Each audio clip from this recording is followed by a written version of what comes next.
Bon, juste un point pour M. Panetta, parce qu'il regrettait tout à l'heure que Choisy ne soit pas une ville très attirante pour les entreprises. Je voudrais simplement lui dire qu'un des axes de la politique de la ville, c'est d'éviter que Choisy ne soit une ville dortoir, qu'il y ait une véritable vie économique. Et je rappelle également qu'au passage, on a fêté il n'y a pas très longtemps les 10 ans du service économique. Ça fait 10 ans que la ville possède un service économique qui travaille tous les jours précisément pour attirer les entreprises et intéresser les entreprises. Et à ce titre-là, il y a deux points qu'on peut citer. 2 entreprises qui vont arriver, je pense, dans les mois qui viennent. Une grande entreprise, c'est Coteba Segrea, plus de 1500 salariés, et une petite, Montsauffleur, qui va s'installer également. Donc je crois que c'est un reproche qui ne me paraît pas justifié du tout. Et au contraire, c'est un des axes de travail de la ville que de développer la vie économique. Monsieur Panetta. Oui, monsieur le maire, je souhaiterais répondre puisque je suis mis en cause avec des a priori. Et ce que j'aimerais d'une manière générale, je l'ai déjà dit, parce que sinon je peux aussi jouer à ce petit jeu-là, c'est que ce n'est pas parce que nous ne sommes pas du même avis que nous devons avoir le droit à des invectives. Je n'ai pas de lumière, hauteur de vue, enfin quoi. La démocratie, c'est une majorité, une opposition. Alors s'il faut avoir de bons rapports uniquement parce qu'on doit se comporter en béni oui-oui, eh bien je regrette, ce ne sera pas mon cas. Pour répondre à M. Tisler, même sans lumière, même la nuit, je vois qu'il y a des travaux à choisir. Et je voudrais en profiter pour établir une vérité. Vous qui vous mettez souvent en scène, et qui encore ce soir, vous faites l'apôtre de ces travaux. Grâce à qui sont réalisés ces travaux? Grâce à l'ANRU. C'est quoi l'ANRU? C'est 80%. Oh non. Bah, au moins. Ah, monsieur. Bah oui. Avec la région et tout. Je le dirai tout à l'heure puisque vous m'y obligez. Oui. Mais quelle est la part de la ville? Quelle est la part de la ville financièrement? 30%. 30%, voilà. La région, 30%. D'où la région tient son argent? L'ensemble, 30%. Ouais. Voilà, bah 30%. 4 fois 30%. Voilà. L'ANRU, 28%, si vous voulez bien redresser. Et l'ANRU, monsieur, pour votre information, qu'est-ce que c'est l'Agence nationale de renouvellement urbain? C'est la foncière logement. Qu'est-ce que c'est que la foncière logement? C'est le 1% patronal et c'est donc l'argent des salariés. Voilà ce que c'est. Pas que ça. Voilà. Et donc l'État là-dedans, on peut l'estimer à 12 à 13% en moyenne. Plus, monsieur Panetta, plus le fait qu'il reprend la TVA. Il reste quoi? Mais il reste rien, d'accord. Pas grand-chose. C'est bien une volonté de l'État et c'est bien grâce à l'État que ces travaux ont lieu. Je suis désolé. Bah, avant l'ANRU, ces travaux n'existaient pas de cette ampleur. Je suis désolé. C'est M. Borloo qui a poussé à la rue. Non. Ben non, bien sûr. C'est Mme Lienman. Qu'est-ce qu'elle a fait? Non. Bon. Alors je suis désolé. C'est mieux que ça, je vous le dirai. Eh bien, de toute façon, nous ne serons pas d'accord. C'est quand même le gouvernement qui a poussé à la roue pour que ces travaux se fassent.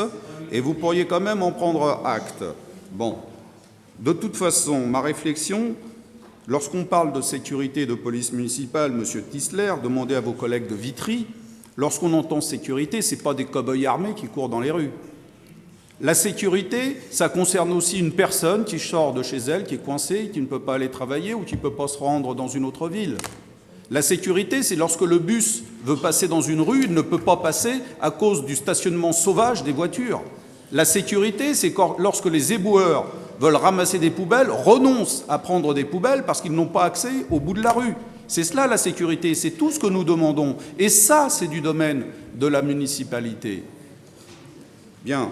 Alors, en ce qui concerne, tout à l'heure, on me reproche de parler de football. Je ne parle pas de football ici. Je suis en plein dans le budget. Contrairement à M. Le Marchand qui parle d'EDF et qui confond le statut d'une société et sa potentialité à livrer de l'électricité. Je crois rêver. Il nous a fait un monologue de 20 minutes. Est-ce que ça concernait le budget? Bon, alors, je voudrais dire à M. Aoumis qu'en tant que responsable de groupe, Je m'honore, oui, d'avoir une hauteur de vue. Parce que cette affaire, qui n'est pas une affaire de foot, c'est une affaire de finances et de fonds publics. Je suis tout seul dans ce conseil et je suis tout seul à l'avoir dénoncé il y a 2 ans et demi dans le bureau de monsieur le maire. Et si on m'avait écouté à l'époque, nous n'en serions pas là aujourd'hui. Quant à ma hauteur de vue, monsieur Hassan Aoumis, vous êtes peut-être plus haut que moi en taille, mais vous n'êtes pas plus grand. Et je vous invite à avoir du courage politique. Parce que ma hauteur de vue m'a poussé à me taire pendant 1 an, m'a poussé à ne pas exploiter cela politiquement, m'a poussé devant les parents, dont une conseillère municipale qui est présente ici, qui n'a pas compris notre réaction. Vous nous avez demandé lors de l'Assemblée générale de ce club de nous taire, parce que vous nous avez promis qu'il y aurait de toute façon un procès. Où en est ce procès? Nous vous avons écouté, nous vous avons fait confiance. Il n'y a pas de procès. Il ne s'agit pas de foot, monsieur Dupuis. Il s'agit de finances. Il s'agit d'argent public qui a été dilapidé sans contrôle. Et ce qui m'interpelle et ce qui m'inquiète, parce qu'il y a eu d'autres avatars dans la municipalité, dont une certaine somme qu'il fallait soi-disant obligatoirement donner, et que heureusement j'ai fait bloquer, elle n'a pas été donnée et nous avons économisé 30 000 €. Avec nos petits moyens, de toutes nos forces, nous faisons attention aux deniers publics. Et même 1 € c'est important. C'est cela que je veux relever. C'est le laxisme pour certaines choses dont il ne faut pas faire preuve. Nous avons une obligation de contrôle des deniers publics.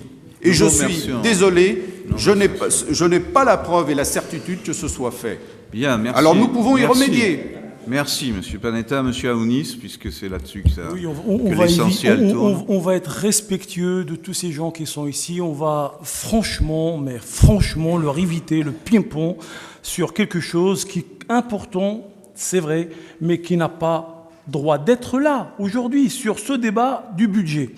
J'attire simplement votre attention que les subventions concernant le club de l'ASR ne sont pas inscrites dans ce budget. Pour quelle raison? Je lis la notice. D'autre part, le dossier de subvention de l'association ASR ayant été déposé incomplet, il était impossible de demander au conseil municipal de se prononcer. Donc, les documents exigés de l'ASR en termes de traçabilité, en termes de comptabilité, en termes de transparence financière, ces documents n'ont pas été déposés. Donc, on ne vote pas la subvention à ce club. Alors, en termes franchement de courage politique, moi, j'ai pas de leçon à recevoir. Voilà, c'est un acte politique. Bien.